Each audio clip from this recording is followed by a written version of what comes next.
ಬನ್ನಿ ನಾವಿವತ್ತು ಒಂದು ಸುಂದರವಾದ ಅತ್ಯದ್ಭುತವಾದ ಬಂಡೆಗಳ ಮಧ್ಯದಲ್ಲಿರುವಂತಹ ಒಂದು ದೇವಸ್ಥಾನನ ಪರಿಚಯ ಮಾಡ್ಕೊಳ್ಳೋಣ.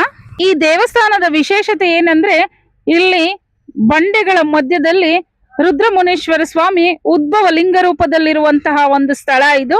ಆ ಕಡೆ ಪಾರ್ವತಿ, ಈ ಕಡೆ ಗಣಪತಿ ಇದೆ. ಒಂದೊಂದು ದೇವಸ್ಥಾನಗಳಿಗೂ ಅದರದೇ ಆದಂತಹ ಇತಿಹಾಸ ಇರೋ ಹಾಗೆ ಈ ದೇವಸ್ಥಾನಕ್ಕೂ ಕೂಡ ಸಾವಿರಾರು ವರ್ಷಗಳ ಇತಿಹಾಸ ಇರುವಂತಹ ದೇವಸ್ಥಾನವಿದು. ಇಲ್ಲಿ ಹೊರಗಡೆ ಇರೋ ಗರುಡಗಂಬ ಆಗಿರ್ಬೋದು, ದೇವಸ್ಥಾನದ ಗೋಪುರ ಆಗಿರ್ಬೋದು, ತುಂಬಾ ಚೆನ್ನಾಗಿದೆ. ದೇವಸ್ಥಾನದ ಗೋಪುರ ಚಿನ್ನದ ಲೇಪನದಿಂದ ಕೂಡಿದೆ. ತುಂಬಾ ಸುಂದರವಾಗಿದೆ ಗೋಪುರ ಇದು.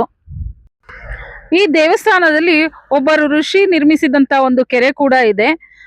ಅದ್ರದ್ದು ಆಳ ಇದುವರೆಗೆ ಯಾರಿಗೂ ಗೊತ್ತಿಲ್ಲ. ಈ ದೇವಸ್ಥಾನದಲ್ಲಿ ನಾವು ಎರಡು ದೇವರ ದರ್ಶನ ಮಾಡಬಹುದು. ಒಂದು ಇದು ಬೆಟ್ಟದ ಕೆಳಗಿರುವಂತ ರುದ್ರಮುನೇಶ್ವರ ಸ್ವಾಮಿ ದೇವಸ್ಥಾನ ಇದು. ಇನ್ನೊಂದು ಬೆಟ್ಟದ ಮೇಲಿದೆ, ದೇವರ ಬೆಟ್ಟ ಅಂತ ಕರೀತಾರೆ. ಆ ದೇವರ ಬೆಟ್ಟದ ಮೇಲೆ ಮಲ್ಲೇಶ್ವರ ಸ್ವಾಮಿ ದೇವರಿದೆ.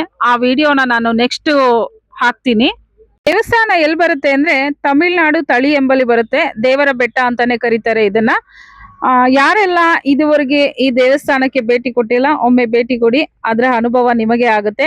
ಧನ್ಯವಾದಗಳು.